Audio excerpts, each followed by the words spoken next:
Welcome to Telugu popular TV. నేను సౌజన్య. ఈ Iran మీద ఇజ్రాయెల్, అమెరికా దాడులకు సంబంధించి, యుద్ధానికి సంబంధించి ఎవరు పార్టిసిపేట్ చేయరేమో, సరే కొంచెం కామ్‌గా ఉంటారు. వీకెండ్ కదా అనేటువంటి ఆలోచనలో చాలామందున్నారు. కానీ ఇక్కడ మనం అనుకున్నట్టుగా ఏది జరగలేదు. యుద్ధంలో ఏది మనం అనుకున్నట్టు జరగదు. ఎవరి ప్లానింగ్ వాళ్ళకుంటది. ఆల్ ఆఫ్ సడెన్‌గా ఒక మిసైల్ వేసి, ఒక అటాక్ చేసిన తర్వాత యెమెన్ వాళ్ళు మేము కూడా యుద్ధంలో పార్టిసిపేట్ చేస్తున్నాము. ఇరాన్‌కి సపోర్ట్‌గా అని చెప్పడం జరిగింది. అసలు ఇరాన్‌కి సపోర్టివ్‌గా యెమెన్ ఎందుకొచ్చింది? అంటే ఇరాన్ పవర్ ఏమన్నా తగ్గుతుందా అసలేంటి? అండ్ మోర్ ఓవర్ ఇదే కాకుండా అంటే ఈ యుద్ధం గురించే కాకుండా మన ఇండియా సిట్యుయేషన్ ఇప్పుడు ఏ విధంగా ఉంది? సెక్యూరిటీ పరంగా. ఇలా అనేక అంశాలకు సంబంధించి వారి విశ్లేషణని, వారి అభిప్రాయాన్ని మనతో పంచుకోవడానికి ఈరోజు మనతో పాటు ఉన్నారు geopolitical analyst Pavan Sriharsha గారు ఉన్నారు. వారితో మాట్లాడదాం. నమస్తే అండి. నమస్తే అండి. సో, అసలు ఈ ఇరాన్ పైన ఇజ్రాయెల్, అమెరికా యుద్ధంలో ఎవరు రారేమో వీళ్ళు ముగ్గురే ఉంటారు అనుకున్నాము. బట్ సీన్‌లోకి యెమెన్ ఎంటర్ అయింది. అది కూడా ఒక అటాక్ అయిన తర్వాత చెప్పడం జరిగింది. ఈ విషయం అటాక్ అయిన తర్వాత అందరికీ అర్థమైంది. కొంచెం సివియర్‌గానే రాబోతోంది కమింగ్ డేస్‌లో యుద్ధం అని అవును. చెప్పేసని.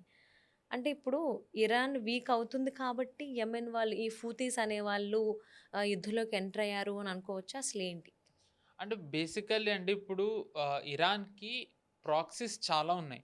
హ్మ్. అంటే 1979లో Islamic Republic of Iran Khomeini వచ్చిన తర్వాత అధ్యక్షుడిగా అయిన తర్వాత ఇరాన్ చాలా ప్రాక్సీస్‌ని ఎస్టాబ్లిష్ చేసుకుంది. హుహు. అంటే ఎందుకంటే it was basically Shia versus Sunni and at the same time Iran versus America కాబట్టి తన సుప్రీమసీని, తన ఆధిపత్యాన్ని నిలుపుకోవడం కోసం and at the same time obviously దాని ఆర్చ్ ఎనిమీ ఇజ్రాయెల్. హ్మ్. సో, దాన్ని ప్రభావం నిలువరించడానికి at the same time Israel ఎక్సిస్టెన్సే లేకుండా చేయడానికి ఇజ్రాయెల్ చుట్టుపక్కల కంప్లీట్ వెస్ట్ ఏషియాలో చాలా ప్రాక్సీస్‌ని వాళ్ళు ఎస్టాబ్లిష్ చేసుకుంటూ వచ్చారు. హ్మ్. ఇప్పుడు అందులో భాగంగానే మనం చూసుకున్నట్టయితే గాజాలో హమాస్, లెబనాన్‌లో హెజ్బుల్లా, సిరియాలో సరే బషర్ అల్ అసద్, ఇరాక్‌లో పీఎంఎఫ్ అని ఉంటుంది. రకరకాల వేరు వేరు ఆర్గనైజేషన్స్ ఉంటాయి.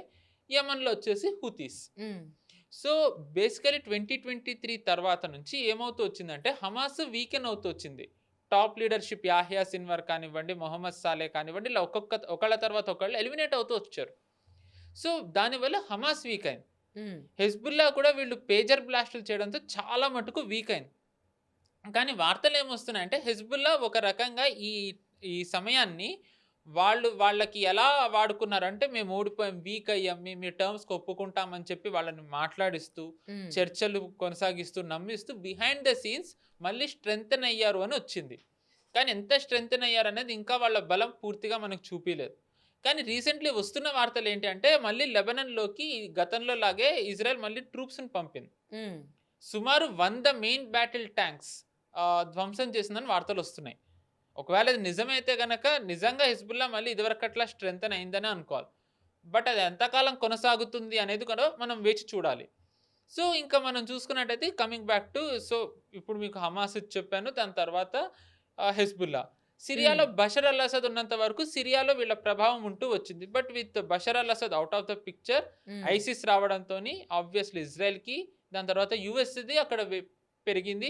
హ్మ్. కేవలం ఇరాన్‌దే కాకుండా రష్యాది కూడా ప్రభావం వీక్ అయిపోయింది. ఓకే. ఇరాక్‌లో ఏంటంటే ఒక రకంగా నువ్వా నేనా అన్నట్టు ఉంటుంది. హ్మ్. యూఎస్‌ది ఉంటుంది. యూఎస్ ఇన్‌ఫ్లూయెన్స్‌లో ఉన్న గవర్నమెంట్ వాళ్ళు ఉంటారు. అట్ ది సేమ్ టైమ్ కొన్ని ఫోర్సెస్ ఆ ప్రభుత్వంలోనే ఇరాన్‌కి ప్రో వాళ్ళుంటారు. And at the same time Iran pro forces కూడా ఉంటాయి. సో, వీళ్ళ మధ్య ఎప్పుడూ కూడా బాంబింగ్‌లు అవుతూ ఉంటాయన్నమాట. హ్మ్. ఇంక ఇవి కాకుండా ఇప్పుడు మెయిన్ వచ్చేసి కానీ ఇప్పుడున్న వాటిల్లో చాలా బలమైనది ఏంటంటే హూతీస్. ఎందుకంటే ఇప్పుడు మామూలుగా ఇజ్రాయెల్ దాడి చేసి నష్టం చేయాలంటే ఇమ్మీడియేట్ బార్డర్స్‌లో మనకు హమాస్ ఉంది కాబట్టి చేసేసింది. అక్కడ హెజ్బుల్లా కూడా బార్డరే కాబట్టి చేయగలిగింది. కానీ యెమెన్ వచ్చేసి చాలా దూరం. హ్మ్. అంటే ఏంటంటే జార్డన్‌ని దాటి సౌదీని దాటి వీళ్ళు వెయ్యాలి. ఓకే. సో, ఏంటంటే ఆబ్వియస్‌లీ వాళ్ళకది చాలా కష్టం.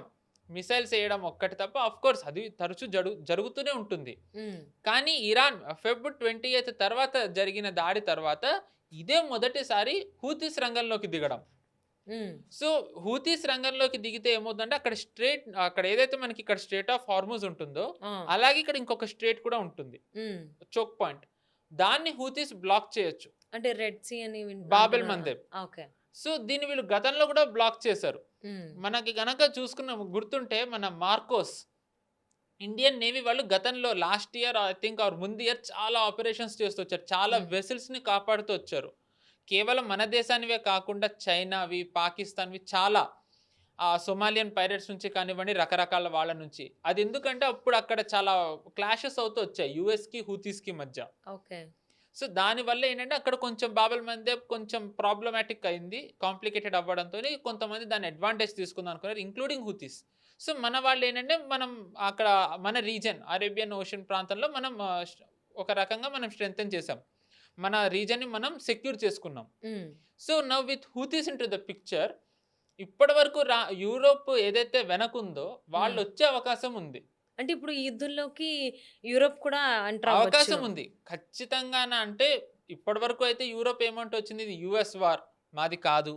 ముఖ్యంగా స్పెయిన్ కూడా అంటూ వచ్చింది. అన్ని దేశాలు వీళ్ళు అమెరికాదన్నారు గానీ, హ్మ్. కానీ ఫైనల్‌లో అన్ని దేశాలు కలుస్తాయనేటువంటిదైతే సో, వార్తలొస్తున్నాయి. ఇప్పుడు అవకాశం ఉందండి. ఎందుకంటే ఈ బాబెల్ మండేప్ అనేది ఏదైతే ఉందో, యూరోప్‌కి మెయిన్ ఆయిల్ కానివ్వండి, వేరే వేరేవన్నీ వచ్చేది ఈ ప్రాంతం నుంచే.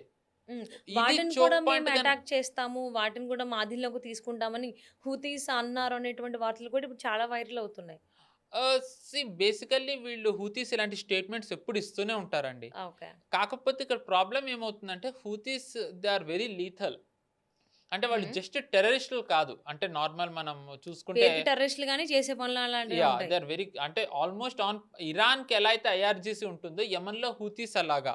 హ్మ్. సో, వాళ్ళ దగ్గర లీథల్ రాకెట్ ఫోర్స్ ఉంటుంది. లీథల్ మ్యాన్ పవర్ ఉంటుంది. అండ్ చెప్పాలంటే సౌదీ అరేబియాకి nightmare in one word.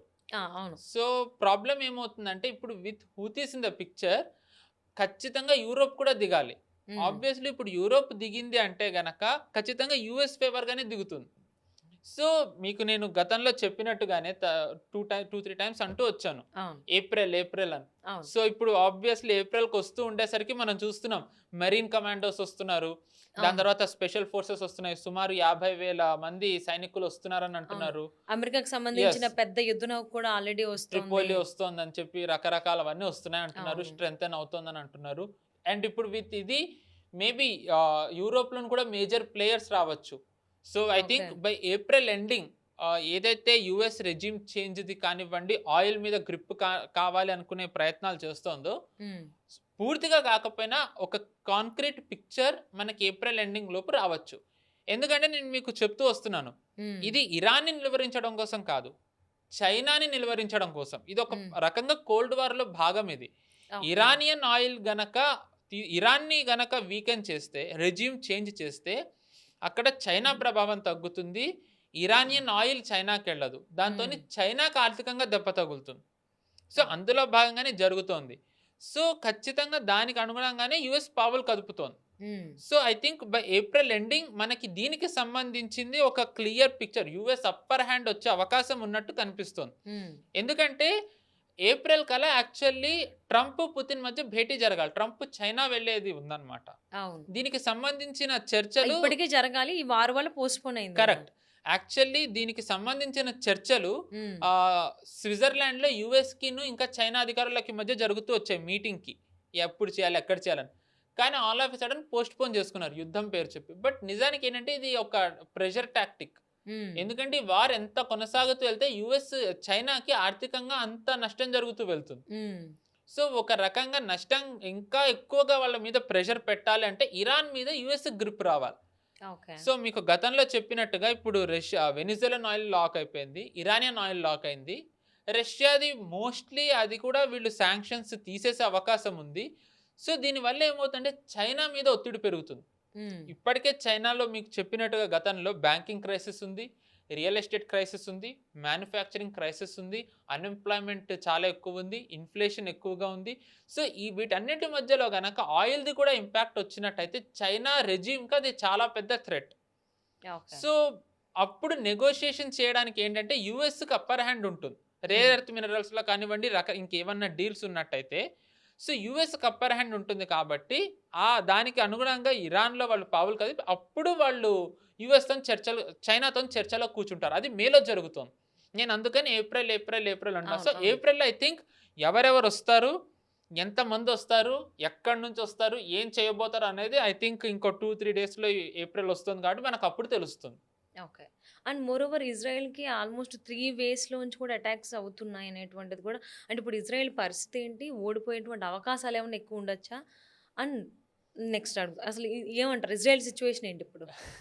Israel basically ఓడుతుందా అంటేనండి, ఇజ్రాయెల్ ఎంత నేషనో మనకు తెలిసిందే. అటు ఇటుగా సుమారు 80 ఏళ్ల నుంచి ఇజ్రాయెల్ పోరాడుతూనే వస్తోంది. సో, అది కంటిన్యూ అవుతుంది. ఓకే. కానీ చాలా అది కంటిన్యూ ఎందుకవుతుందంటే, as long as US government ఇజ్రాయెల్‌తో ఉన్నంత కాలం ఇజ్రాయెల్ సేఫ్. ఓకే. దీంట్లో ఇన్‌ఫాక్ట్ ఒకవేళ ఇరాన్‌లో రెజిమ్ చేంజ్ గనక జరిగితే, ద బిగ్గెస్ట్ విన్నర్ నేను ఇప్పటివరకు మీకు యూఎస్ఏ చెప్తూ వచ్చాను. హ్మ్. ఎందుకంటే యూఎస్‌కి ఆయిల్ వస్తుంది కాబట్ట. But Israel will be the biggest winner. హ్మ్. ఎందుకంటే ఒక రకంగా ఈ సున్నీ నేషన్స్ ఏవైతే ఉన్నాయో, వీళ్ళకి ఏదైతే ఒక థ్రెట్ ఉందో, ఆ థ్రెట్‌ని ఇజ్రాయెల్‌కి. అంటే ఇజ్రాయెల్‌కి ఈ సున్నీ నేషన్స్ లైక్ ఒమాన్ కానివ్వండి, లేకపోతే సౌదీ, యూఏఈ, ఖతార్ ఇలాగా ఏవైతే సున్నీ నేషన్స్ గల్ఫ్‌లో ఉన్నాయో, హ్మ్. వీటన్నిటికి పెద్ద థ్రెట్ ఏంటి అంటే ఇరాన్. హ్మ్. సో, ఇరాన్‌ని ఇజ్రాయెల్ ఎలిమినేట్ చేసింది. అండ్ ఇజ్రాయెలే మ్యాప్‌లో ఉండకూడదు అనుకునే నేషన్ ఎలిమినేట్ అయిపోయింది. ఎలిమినేట్ అంటే రెజిమ్ చేంజ్ అయింది. అదే. అదే. ఆ! And at the same time regime change అవ్వడం వల్ల ఇరాన్ ఏవైతే ప్రాక్సీస్‌ని ఇక్కడ పెట్టుకుంటూ వచ్చిందో అవన్నీ వీక్ అవుతాయి. అవును. సో, ఏంటంటే ఇజ్రాయెల్‌కి ఇప్పుడు ఎకనామికల్లీ చాలా పెద్ద నష్టం జరుగుతోంది. అండ్ సోల్జర్స్‌కి కూడా they are taking a very bloody hit. Hmm. Hmm. But long టర్మ్‌లో చూసుకున్నట్టయితే ఇజ్రాయెల్‌కి చాలా ప్రాఫిట్స్ వచ్చే ప్రాఫిట్ ఇన్ ది సెన్స్ దానికి రీజియన్‌లో అది చాలా ఇంకా బలమైన శక్తిగా ఎదిగే అవకాశం ఉంది. మేబీ ఇప్పుడు ఏవి థ్రెట్ లేదు కాబట్టి సౌదీ కూడా బహిరంగంగా ఇజ్రాయెల్‌ని రికగ్నైజ్ చేయొచ్చు. ఇప్పటివరకు మనకేంటంటే సౌదీ బ్యాక్ చానెల్ టాక్స్ చేస్తూ వస్తోంది.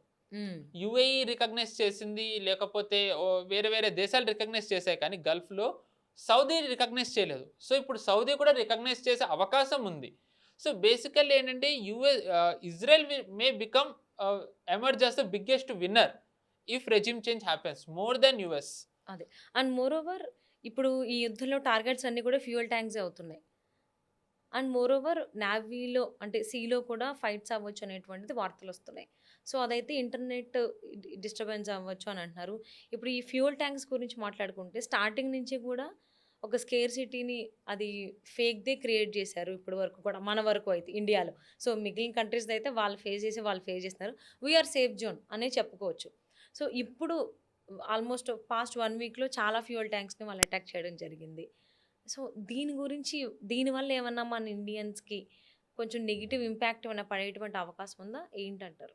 అంటే వార్ ప్రొలాంగ్ అయితే గనక మేబీ అవకాశాలున్నాయి. అంటే ఓకే. ఖచ్చితంగా వస్తుందని చెప్పలేము. ఎందుకంటే ఎవ్వరు అనుకోని విధంగా మనకి అర్జెంటీనా నుంచి వచ్చింది. ఈవెన్ ఖతార్ నుంచి కూడా మనకొస్తుంది. హ్మ్. అండ్ మనం కూడా సొంతంగా ఇటీవల ఓఎన్‌జీసీ వాళ్ళు కూడా ఇచ్చారు ఎక్స్‌ప్లోరేషన్స్ చేయాలని. అఫ్‌కోర్స్ దానికి చాలా సమయం పడుతుంది. యాహ్! బట్ మనం ఏంటంటే ఆల్టర్‌నేటివ్స్ మనం రెడీగా పెట్టుకున్నాం. అండ్ మీకు గతంలో చెప్పినట్టుగానే పీఎన్‌జీలోకెళ్ళండి. హ్మ్. ఎవరెవరైతే ఇక్కడ పీఎన్‌జీ ఫెసిలిటీ ఉందో అర్బన్ ఏరియాస్‌లో వాళ్ళు పీఎన్‌జీలోకి దయచేసి మారండి అని కూడా అంటున్నారు. హ్మ్. హ్మ్. సో దట్ ఏంటంటే మనం ఏవైతే మన ఆల్టర్‌నేటివ్స్ ఉన్నాయో మనం వాటిని ఒక రకంగా మనం చూసుకుంటూ వస్తున్నాం. అండ్ చాలామంది ఏదైతే ఇది క్రైసిస్ అంటున్నారో ఆస్ట్రేలియాలో సుమారు I think 500-800 petrol bunks close చేసేసారు. మనకి ఇక్కడ రాష్ట్రాలు ఉన్నట్టుగా ఆస్ట్రేలియాలో ప్రావిన్స్‌లు ఉంటాయి. విక్టోరియా ప్రావిన్స్ అని ఒకటుంది. హ్మ్. వాళ్ళైతే మాకు ఏమీ లేదు ఇప్పుడు ఫ్యూయల్. మాకు ఆయిల్ లేదు ఏం చేయాలని అంటున్నారు. యాహ్! న్యూజిలాండ్‌లో కూడా ఆయిల్ క్రైసిస్ ఉంది. హ్మ్. The world's largest oil manufacturer అంటే ఆయిల్ ఎక్కువగా ఐ మీన్ ఏమంటారు ఎక్స్‌ప్లోర్ చేసి ఆయిల్‌ని ఎక్కువగా రిఫైన్ చేస్తూ వచ్చే రీజియన్ యూఎస్. హ్మ్. అక్కడ కూడా ధరలు పెంచేశారు. అవును. నిజానికి యూఎస్ ఎక్స్‌పోర్ట్ చేస్తుంది ఆయిల్. బట్ స్టిల్ యూఎస్‌లో కూడా పెంచారు. కానీ మన దగ్గర చూసుకుంటే అంత పెంచలేదు. ఆ! మన గవర్నమెంట్ ఆయన 'హర్దీప్ సింగ్ పురి' గారు అదే అన్నారు. నేను క్రైసిస్ లేదనట్లే. ఉంది. But we are taking the hit. Hmm. ప్రభుత్వం. ఎందుకు అంటే ఇన్‌ఫాక్ట్ పెట్రోల్‌ది, డీజిల్‌ది కూడా ధరలు తగ్గించారు.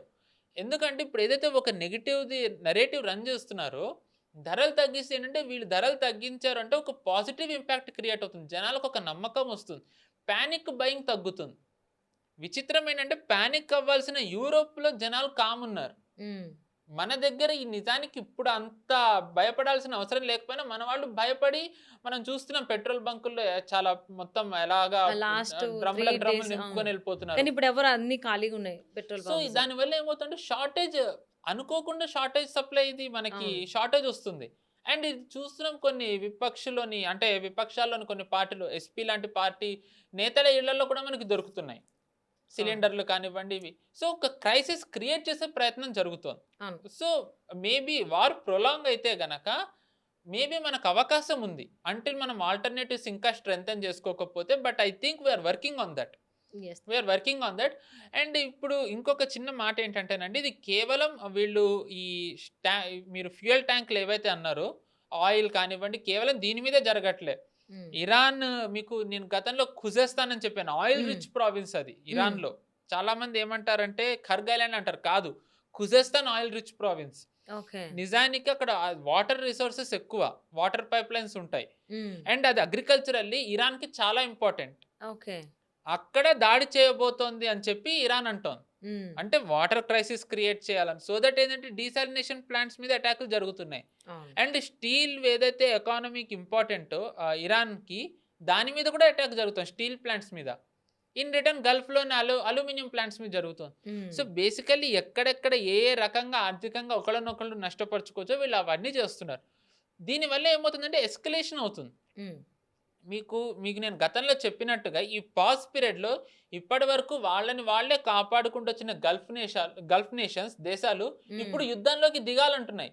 యుఏఈ కూడా ట్రూప్స్ ఇన్ ది సెన్స్ నేవీలో యుఎస్ నేవీ వెసల్స్ ని మేము కూడా దింపుతామని అంటుంది, వ్యాఖ్యలు వస్తున్నాయి. దాని తర్వాత సౌదీ కూడా ఇది మనం ఖచ్చితంగా ముగించాలి అని చెప్పి అంటున్నారు. అంటే దీని ఒక కన్క్లూజన్ కి తేవాలి అని వార్తలు వస్తున్నాయి. ఎందుకంటే ఇప్పుడు గనక సీజ్ ఫైర్ చేసుకుంటే లెక్క ప్రకారం అందరూ అనుకుంటున్నట్టుగా ఇరాన్కి అప్పర్ హ్యాండ్ ఉంటుంది. అప్పర్ హ్యాండ్ ఉన్నప్పుడు సీజ్ ఫైర్ చేసుకుంటే ఏ క్షణమైనా వాళ్ళు ఏమన్నా చేయొచ్చు. ఈ గల్ఫ్ నేషన్స్ వాళ్ళు బిక్కుమట్టు భయంతోనే ఉండాలి. ఆల్రెడీ ఇప్పటికే ఆర్థికంగా వీళ్ళు చాలా దెబ్బలు తగిలి ఉన్నాయి. అవును, అందరికి లాస్ ఎవరికి ఇప్పుడు ప్రాఫిట్ అని ఏం చెప్పలేము. మనం చూసాం ఖతార్ వాళ్ళు కొన్ని ఇయర్స్ పడుతుంది మాకు ఇవన్నీ చేసుకోవాలంటే అన్నారు. ఎయిర్పోర్ట్ల మీద జరుగుతుంది. ఇప్పుడు వాళ్ళ అన్ని రివైవ్ చేసుకోవాలంటే శాంతి రావాలి అక్కడ. వేరే దేశాల నుంచి పెట్టుబడులు కూడా మళ్ళీ వాళ్ళు నమ్మకం కలిగించాలి. ఆ కలిగించాలి అంటే అక్కడ పీస్ రావాలి. అంటే వాళ్ళకి ఏవైతే థ్రెటనింగ్ ఫోర్సెస్ ఉన్నాయో అవి వీక్ అవ్వాలి ఆర్ ఎలిమినేట్ అవ్వాలి.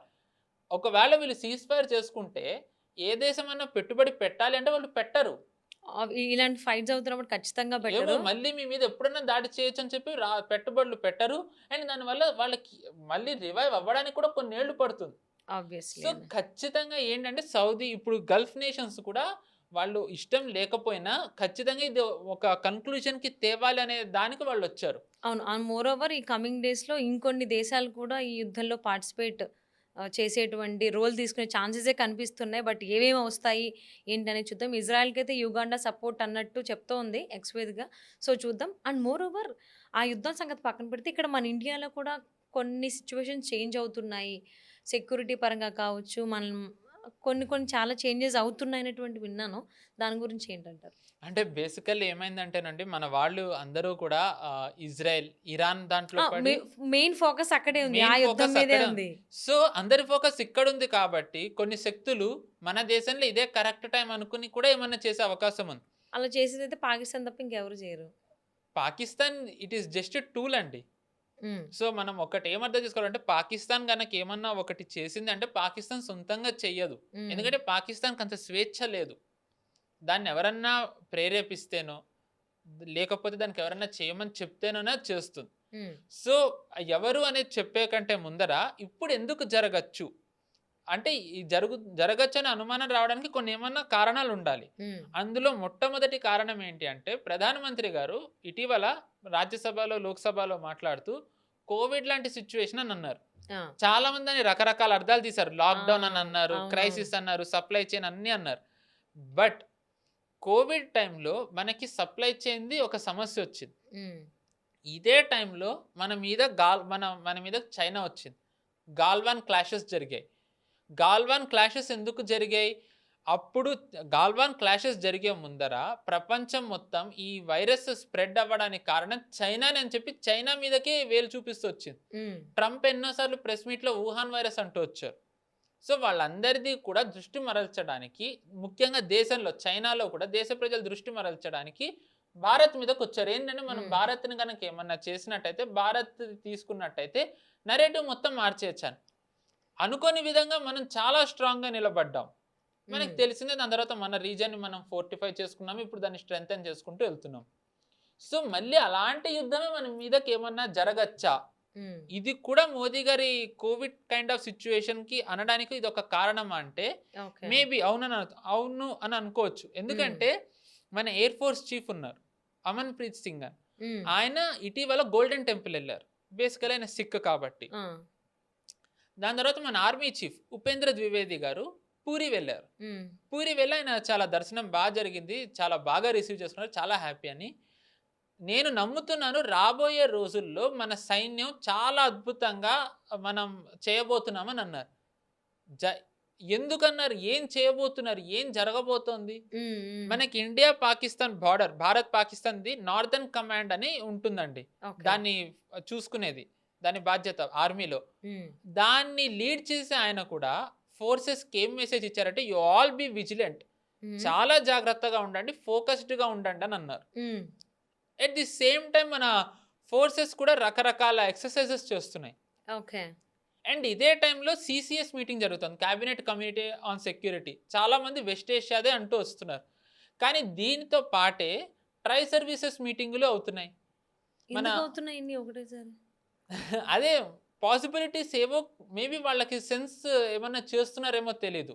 రాజ్నాథ్ సింగ్ గారు కూడా త్రివిధ దళాలతోని మీటింగులు చేస్తూ వస్తున్నారు. దోవల్ గారు రాజ్నాథ్ సింగ్ గారితోని మన విదేశాంగ మంత్రి జయశంకర్ గారితోని మీటింగ్ చేశారు. రాజస్థాన్లో జైపూర్ ఎయిర్పోర్ట్ని 30 days షట్ డౌన్ చేశారు. అందులో ఆ రాష్ట్రంలోని ఒక ఊరు జైసల్మేర్లో మాక్ డ్రిల్ చేస్తున్నారు సైరన్స్ పెట్టి. మనం గుర్తున్నట్టయితే పెహల్గాం తర్వాత ఆపరేషన్ సింధూర్ జరిగే ముందు సైరన్స్ది కూడా మనం మాక్ డ్రిల్ చేసాం. సో మరి ఏం జరగబోతోంది అనేది అంటే ఏవో ప్రిపరేషన్స్ అయితే మన వాళ్ళు చేసుకుంటున్నారు. మరి నిజంగా మరి ఏమైనా దాడి జరగబోతోందా అంటే మనకి తెలీదు.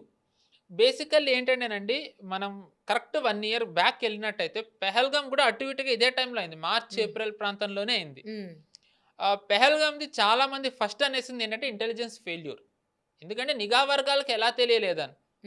బట్ ఇలా అనే వాళ్ళందరూ మిస్ అయ్యే పాయింట్ ఏంటి అంటే నిఘా వర్గాలు మన ప్రభుత్వానికి, దాని తర్వాత హోమ్ మినిస్ట్రీకి, concern departments including armed forces అందరికీ కూడా చెప్పారు. ఇది ఐ థింక్ మార్చ్ ఏప్రిల్లో జరిగిందండి. కరెక్ట్ 1 month బ్యాక్ 2 మీటింగులు జమ్మూ కాశ్మీర్లోనే జరిగాయి. ఒకటి కాశ్మీర్లోనే ఒకటి శ్రీనగర్లో కూడా జరిగింది. యూనియన్ హోమ్ సెక్రటరీ ఎవరైతే ఉంటారో ఆయన ఆర్మ్డ్ ఫోర్సెస్ వాళ్ళందరితోని స్వయంగా అమిత్ షా గారే ఒక మీటింగ్ పెట్టారు. I think correct Pahalgam month ఎండింగ్లో జరిగితే మంత్ స్టార్టింగ్లో ఆయనే పెట్టారు మీటింగ్. ఆ మీటింగ్లో వాళ్ళు అన్నది ఏంటి అంటే ఈసారి హాట్ సమ్మర్ ఉండబోతోంది అని. అంటే పాకిస్తాన్ ఒక దాడి చేయబోతోంది అనేది వాళ్ళకు వచ్చింది. సో వాళ్ళు దానికి ప్రిపేర్డే ఉన్నారు. సో అందుకే నిజానికి పెహల్గాంలో టూరిస్ట్ స్పాట్ ఏదైతే ఉందో వాళ్ళు దాన్ని మూయించారు.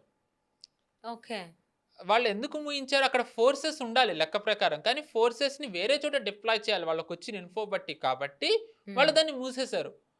ఆ ఫోర్సెస్కి చెప్పకుండా, లోకల్ అథారిటీస్కి చెప్పకుండా వాళ్ళే తెరిచేశారు. సో ఆబ్వియస్లీ తెరిచేయడంతో ఏమైంది? జనాలు అక్కడికి వెళ్ళిపోయారు. సో దాని తర్వాత ఇంకా దురదృష్టవశాత్తు మనకి తెలిసింది ఏం జరిగిందో. సో బేసికల్లీ అది అలాంటి మీటింగ్లో ఇప్పుడు కూడా అవుతున్నాయండి. అవ్వబోతున్నాయి కూడా. సో మేబీ మన వాళ్ళు ఏమన్నా సెన్స్ చేస్తున్నారా అంటే తెలీదు. కానీ దీనికి ఇంకొక కోయిన్సిడెన్స్. బేసికల్లీ జియో పాలిటిక్స్లో కోయిన్సిడెన్సెస్ అనేవి ఎప్పుడు ఉండవు. కానీ మీకు ఇప్పుడు చూస్తే చాలా కోయిన్సిడెన్సెస్ చెప్తున్నా. మార్చిలో జరిగిన వాటికి ఇప్పుడు జరుగుతున్న వాటికి ఎన్ని కోయిన్సిడెన్స్లు ఉంటున్నాయి. లాస్ట్ ఇయర్ 22 ఏప్రిల్లో పెహల్గాం అటాక్ అయింది. ఇంకో 23 days. కరెక్ట్. సో బేసికల్లీ మీకు కోయిన్సిడెన్సెస్ ఎన్ని చెప్తున్నానో చూడండి. సెక్యూరిటీ మీటింగ్లు అవుతున్నాయి, మాక్ డ్రిల్స్ అవుతున్నాయి, దాని తర్వాత ఎయిర్ ఫోర్స్ చీఫ్ వ్యాఖ్యలు. And the most important thing ఒకటి ఏంటంటేనండి, పెహల్గాం చేసింది లష్కరే తోయిబా. మనకి తెలిసింది అది.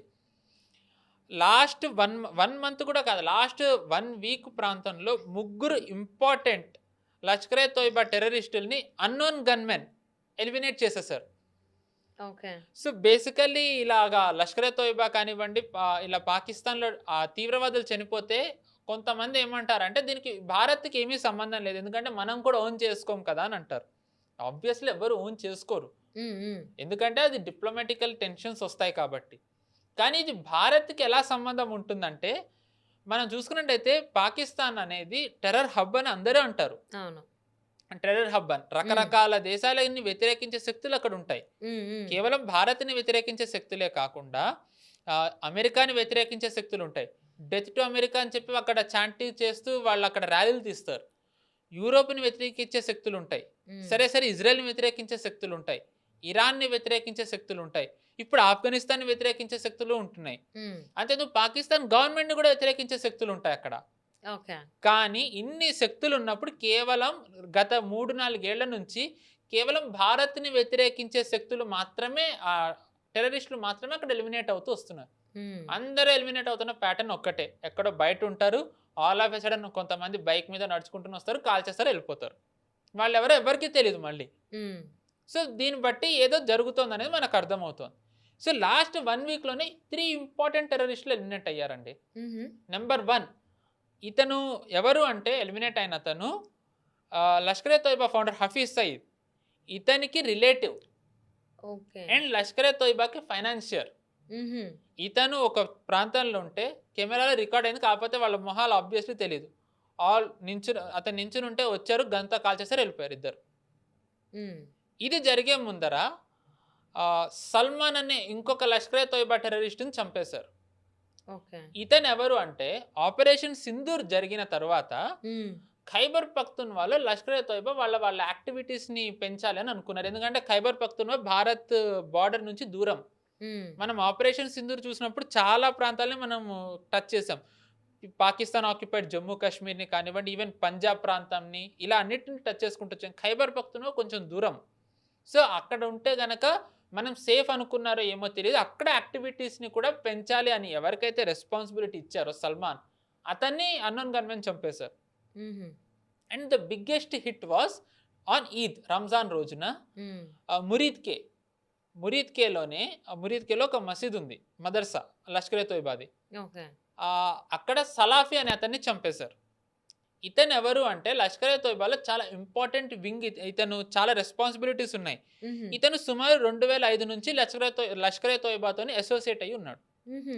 ఈ మురీద్‌కేలో వీళ్ళు ఏదైతే మదర్సా నడుపుతారో ట్రైనింగ్ సెంటర్ హ్మ్. అక్కడ మొత్తం ఇతను అక్కడే ఉంటాడు. ఆ రెస్పాన్సిబిలిటీ ఇతనిదే.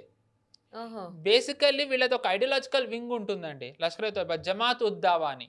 అదేంటంటే వీళ్ళు ఐడియాలజికల్ ఫ్రంట్ పెట్టి చారిటీస్ అని చెప్పి రకరకాల ఫండింగ్ వాటికి వీళ్ళు దాన్ని వాడతారు. దానికి ఫైనాన్స్ తెచ్చే బాధ్యత ఇతనిదే. ఒక రకంగా ఫండింగ్ చూసుకునే అతను. ఆ ఫండింగ్‌ని టెర్రరిస్ట్‌లకి, భారత వ్యతిరేక యాక్టివిటీస్‌కి ఇతను రీరూట్ చేస్తూ ఉంటాడు. యూత్‌ని ఐడెంటిఫై చేయడం, వాళ్ళని రిక్రూట్ చేయడం, ట్రైనింగ్ ఇవ్వడం, రాడికలైజ్ చేయడం, బార్డర్‌కి పంపడం, వాళ్ళకి కావాల్సినవన్నీ ఇచ్చి భారత్‌లోకి పంపేలా చూసుకోవాల్సిన బాధ్యత ఇతనిది. ఓకే. ఇతన్ని అదే మురీద్‌కే మదర్సాలో చంపేశారు ఈద్ రోజున హ్మ్. ఇద్దరు. So, something is happening. ఎందుకంటున్నానంటే సైఫుల్లా అని ఒక లష్కర్ ఎ తోయిబాలో ఇంపార్టెంట్ టెర్రరిస్ట్ ఉన్నాడండి. ఓకే. ఇతను ఎవరు అంటే పెహల్గాం జరిగిన తర్వాత లష్కర్ ఎ తోయిబాకి ఇంకొక వింగ్ ఉంది. ద రెసిస్టెంట్ ఫ్రంట్ అని టీఆర్ఎఫ్. హుహు. వాళ్ళు ఒక ప్రెస్ నోట్ రిలీజ్ చేశారు. ఆ ప్రెస్ నోట్‌లో సైఫుల్లానే దీనికి మాస్టర్ మైండ్ అని చెప్పి వచ్చింది పెహల్గాం దాడికి. ఓహో! సో, తర్వాత తను ఒక వీడియో కూడా రిలీజ్ చేశాడు. నేనేం చేయలేదు, నాకేం సంబంధం లేదని. హ్మ్. సో, ఒక రకంగా ఆపరేషన్ సింధూర్‌లో చాలామంది అంటారు మనం ఏం చేయలేకపోయామని. మనం నిజంగా ఎంత తీవ్రంగా వాళ్ళని నష్టపరిచాము, ఎంత దాడి చేశామో, ఒక రకంగా ఎన్నో సార్లు ఈ సైఫుల్లానే తన వీడియోలో చెప్తూ వచ్చాడు. హ్మ్. తన వీడియోలో తనే చెప్తూ వచ్చాడు. తను చాలా ఇంపార్టెంట్ కామెంట్ ఏం చేశాడంటే, ఇదే ఈద్ టైంలో వీళ్ళది ఇంకొకటి ఉందండి ఇస్లామాబాద్‌లో. ఇస్లామాబాద్, లాహోర్, కరాచీ ఈ 3 ప్రాంతాల్లో ఒక చోట ఇతను ఒక వ్యాఖ్య చేశాడు. ఓకే. 2025లో మనం ల్యాండ్ మీద గెలిచాం. అంటే హ్మ్. వీళ్ళ జనాలకి గెలిచామని నమ్మించాలి. హ్మ్. హ్మ్. సో, వీళ్ళేమన్నారంటే 2025లో మనం ల్యాండ్ మీద గెలిచాం. 2026లో మనం సీ మీద గెలుస్తామని అన్నాడు. హుహు. హమ్ సముందర్ మే భీ జీతేంగే అని చెప్పి అన్నాడు 2026లో. సో, వాళ్ళకి ఆల్రెడీ ప్లానింగ్ అవుతోంది. హ్మ్. అండ్ దీనికి ఆల్రెడీ లష్కర్ ఎ తోయిబా ఏం ప్లానింగ్ చేసుకుందంటే, మనం చూసుకున్నట్టయితే అందరికి అక్టోబర్ 7థ్ వీడియోస్ బానే ఐడియా ఉండుంటాయి. పారాట్రూపర్స్ హమాస్ వాళ్ళందరూ వాటితోని వచ్చి ల్యాండ్ అయ్యి కాల్చుకుంటూ వెళ్ళిపోయారు. హ్మ్. పారాచూట్‌తోని. అలాంటి ట్రైనింగ్ సెంటర్స్ లష్కర్ ఎ తోయిబా పాకిస్తాన్‌లో చాలా ప్రాంతాల్లో పెట్టింది. ఓకే. అండ్ అంతే కాకుండా ఇతను ఏదైతే వాటర్ది అంటున్నాడో దానిని బలపరుస్తూ కొన్ని ఏమొచ్చాయంటే వార్తలు, వాటర్ ఫ్రంట్ లష్కర్ ఎ తోయిబా మొదలుపెట్టింది. హుహు. కరాచీ కోస్టల్ రీజన్‌లో 2 ఉన్నాయి. ఈవెన్ పీఓజేకేలో కూడా ఉంది. హ్మ్. ఏషియాలో ఉన్న రకరకాల టెర్రరిస్ట్ ఆర్గనైజేషన్స్‌లో ఏ టెర్రరిస్ట్ ఆర్గనైజేషన్ దగ్గర కూడా ఇంత వాటర్ ఫ్రంట్‌లో స్పెషలిస్ట్ ఉన్న టెర్రరిస్టులు ఎవ్వరూ లేరు. అంతమందిని వీళ్ళు రిక్రూట్ చేసుకున్నారు. హ్మ్. స్పెషలైజ్డ్.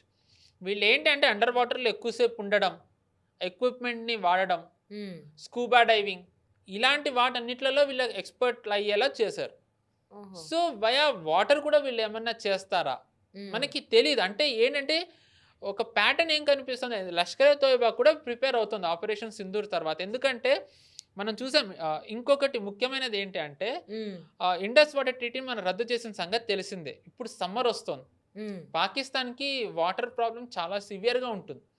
ఆల్రెడీ మనం చూసాం పాకిస్తాన్ నుంచి కూడా ఆసిమ్ మునీర్ కానివ్వండి, లేకపోతే బిలావల్ భుట్టో కానివ్వండి, వాళ్ళ ప్రెసిడెంట్ కానివ్వండి, షెహబాజ్ షరీఫ్ అందరూ అంటున్నారు. ఇండస్ వాటర్ ట్రీటీని మళ్ళీ మీరు వాటర్ ఇవ్వాలి, వాటర్ ఇవ్వాలి అని. హ్మ్. వీళ్ళందరికంటే ఒక అడుగు ముందరికేసి last October I think September, అక్టోబర్‌లో ఈ సైఫుల్లా ఎవరైతే చెప్తున్నానో హ్మ్. ఇతను ఆసిమ్ మునీర్‌కి చెప్తున్నాడు. హుహు. మోదీని మనం లక్ష్యంగా చేసుకుందాం. మోదీకి ఒక గుణపాఠం చెప్దాం. హ్మ్. ఏదైతే మనం ఈ ఇయర్ చేశామో మళ్ళీ దీనికంటే దారుణంగా చేద్దాం. మోడీని వదలొద్దు అని చెప్పి తను వీడియో రిలీజ్ చేశాడు. ఓకే. ఇతనిది వీడియో ఉంది నెట్‌లో. హ్మ్. సో, అంటే ఏంటంటే మేబీ ఇప్పుడు మన మీద ఒత్తిడి ఇప్పుడు బేసికల్లీ ఏంటంటే ప్రభుత్వాన్ని ఫాల్స్ నరేటివ్ జనాల్లో పెట్టి ఒత్తిడి తెచ్చే ప్రయత్నం చేస్తున్నారు. ప్రభుత్వం మీద ఒక వ్యతిరేకత. హ్మ్. ఒకవేళ యుద్ధమే గనక నిజంగా ఇలాంటి దాడి జరిగినట్టయితే ఖచ్చితంగా మనం యుద్ధం చెయ్యాలి. యుద్ధం చేయాలంటే గనక మన రిసోర్సెస్ ఖచ్చితంగా ఎక్కువ అవుతాయి. చాలామంది ఏమనుకుంటారంటే పెహల్గాం తర్వాత భారత్ యుద్ధంలోకెళ్తే అందరూ చాలా సంతోషించారు. హ్మ్. యుద్ధం చేయాలని. ఎందుకంటే మనం చూసాం ఇజ్రాయెల్ హమాస్ మీదకెళ్ళడంతోనే అది లాంగ్ డ్రాన్ వార్ అయింది. ఎకానమీ డ్రైన్ అయింది. హ్మ్. రష్యా కూడా యుక్రెయిన్‌లోకెళ్ళింది. లాంగ్ డ్రాన్ వార్ అయింది. ఎకానమీ డ్రైన్ అయింది. హ్మ్. భారత్, చైనా గనక చేయూత ఇవ్వకుండా ఉండుంటే రష్యా కూడా ఆర్థికంగా చాలా చితికిపోయేది. కానీ మనకలాంటి సాయం ఏ దేశం నుంచి రాదు. హ్మ్. ఆ వాస్తవం మనకి తెలుసు. అందుకే మనం కేవలం ఒక్కరోజే చేసాం. హ్మ్. కేవలం వాళ్ళ టెర్రరిస్ట్‌వి ఏవైతే బేసులున్నాయో మనం దాని మీద మాత్రమే చేసాం. ఆ! కానీ మనకి తెలుసు వాళ్ళు మన మీద దాడి చేస్తారని. హ్మ్. దాడి చేశారు. మనం వితిన్ 3, 4 అవర్స్‌లో మనం మొత్తం వాళ్ళ ఎయిర్ బేసుల మీద ఏవేవైతే ఇంపార్టెంట్ ఉంటాయో వాటన్నిటి మీద మనం చేసేసి సీజ్ ఫైర్ అనేసాం. హ్మ్. చాలామంది ఏమంటారంటే ట్రంప్ సీజ్ ఫైర్ చేయించాడని. మరి నిజం ఏముందో తెలీదు. బట్ ఎకనామికల్లీ వార్‌లో ఇంకా ఎక్కువ సేపు ఉంటే గనక ఆర్థికంగా భారత్ కూడా నష్టమన్న సంగతి మన ప్రభుత్వానికి తెలుసు. హ్మ్. సో, మేబీ చేయాల్సిన నష్టం చేశారు. సో, వాళ్ళు రివైవ్ అవ్వాలంటే టైం పడుతుంది. సో, ఇంతటితో ఆపుదామని కూడా మన వాళ్ళు అనుకుని ఉండుండొచ్చు. హ్మ్. హ్మ్. ఛాన్సెస్ ఉన్నాయి. అదే ప్లానింగ్ ముందే ఉండుండొచ్చు. ఇలా చేయొచ్చు, ఇలా జరగాలి కరెక్ట్. అని చెప్పేసని. సో, మన వాళ్ళు అలా ఆపారు. సో, పాయింట్ ఏంటంటే ఇప్పుడు మనం చూసుకుంటే ఏదైతే ఆపారో మళ్ళీ దాన్ని రీస్టార్ట్ చెయ్యాలా? మళ్ళీ రీస్టార్ట్ చేస్తారా? అంటే ఇప్పుడు వస్తున్న ఈ సిగ్నల్స్ ఏవైతే ఉన్నాయో భారత్‌ని ఇంకా వీక్ చేద్దాము. అంటే ప్రభుత్వాన్ని ప్రజల దృష్టిలో బలహీనపరచడానికి వీళ్ళు మళ్ళీ ఇంకా ఏమన్నా చేయొచ్చా అంటే సిగ్నల్స్ కనిపిస్తున్నాయి. హ్మ్. దీనికి మనం కూడా ఇస్తున్న సిగ్నల్స్ ఏంటంటే వి ఆర్ అబ్సల్యూట్‌లీ రెడీ. దేనికైనా. మనం అంటే ఒకానొక టైంలో అయితే ఇండియన్ డిఫెన్స్ సిస్టమ్ ఓకే. కొడుతున్నారుగా, చంపుతున్నారుగా, చంపండి అనేటువంటి రీతిలో ఉండేది. బట్ ఇప్పుడు అలా లేదు. పాస్ట్ ఒక 10 ఇయర్స్ నుంచి మనం చూసుకున్నట్లయితే ఎంత దెబ్బ కొడితే తిరిగి కరెక్ట్. గట్టి దెబ్బే కొడుతున్నారు. ఇన్‌ఫాక్ట్ తగ్గట్లేదు ఎక్కడ. చెప్పాలంటేనండి ఆపరేషన్ సింధూర్ నేను ఎంత సక్సెస్ అంటే నా దృష్టిలో అది ఎంత పెద్ద సక్సెస్ అయిందంటే మన దేశ ప్రజలకి దాని ఇంటెన్సిటీ తెలియలేదు. అంటే మన సైన్యం కానివ్వండి, ప్రభుత్వం ఎంత సిద్ధంగా ఉన్నారంటే మన ప్రజలకి ఎలాంటి దాడి మన మీద జరిగిందో వాళ్ళకి అర్థం కావట్లేదు. అర్థం కాలేదు. మన ఆర్మీ వాళ్ళక్కడికెళ్ళి చంపిన తర్వాత కూడా టెర్రరిస్ట్‌లని ఇన్ని రోజులు ఎందుకు పట్టింది? కరెక్ట్. అంటే ఇప్పుడు దేనికైనా ప్రాసెస్ టైం పడతది. ఇప్పుడు అవును. బిర్యానీ కావాలంటే వెంటనే రాదు గదా! అవును. అది తీసుకురావాలి, మ్యారినేట్ చేయాలి, ప్రిపేర్ చేయాలి. ఒక కరెక్ట్. గంట, గంటన్నర ప్రాసెస్ ఉంటది. 5 నిమిషాలు రాదు. ఇది కూడా అంతే. సో, అవును. చిన్న లాజిక్ మర్చిపోయి ఇన్ని రోజులు ఏం చేస్తున్నారు? అసలు ఎందుకు అటాక్ జరగకుండా ఆపొచ్చు కదా! ఈ కరెక్ట్. కైండ్ ఆఫ్ మాటలు అంటానే ఉంటారు. మరి ఇంత పక్కాగా ప్రిపేర్ అవుతున్నారు అంటే ఏదో పెద్దదానికి ప్రిపేర్ అవుతున్నారని కరెక్ట్ అనుకోవాలి. అండి. ఎందుకంటే ఇప్పుడు మీరు చూసుకుంటే ఈ రష్యా, యుక్రెయిన్ వార్ మొదలైన తర్వాత అనేక రష్యన్ బేసెస్‌ని రష్యా కాపాడుకోలేకపోయింది. హ్మ్. చివరికి పుతిన్ ఇంటి మీద కూడా దాడి జరిగింది. సరే, ఇజ్రాయెల్‌లో పీఎం ఇంటి మీద దాడి జరిగింది. ఎక్కడో మూల ఇప్పుడు యుఎస్ ఉంది. యుఎస్ రిఫైనరీ మీద దాడి జరిగింది. యుఎస్ బేస్ మీద ఇటీవల దాడి జరిగింది లాస్ట్ వీక్. ఆ బేస్ ఏంటంటే ఎయిర్ ఫోర్స్ కమాండ్ అది. వాళ్ళ హ్మ్. న్యూక్లియర్ వెపన్స్ ఉన్న బేస్ అది. అంటే ఇన్ని రకాలుగా ఇక్కడ ఎంతమంది కూడా యుద్ధానికి ముందుకెళ్తున్నారు కానీ, మన ఇండియా మాత్రం యుద్ధానికెళ్ళకుండా చాలా స్మార్ట్ వర్క్ ఇది మన చేస్తుందనుకోవచ్చా? యుద్ధం కాదు.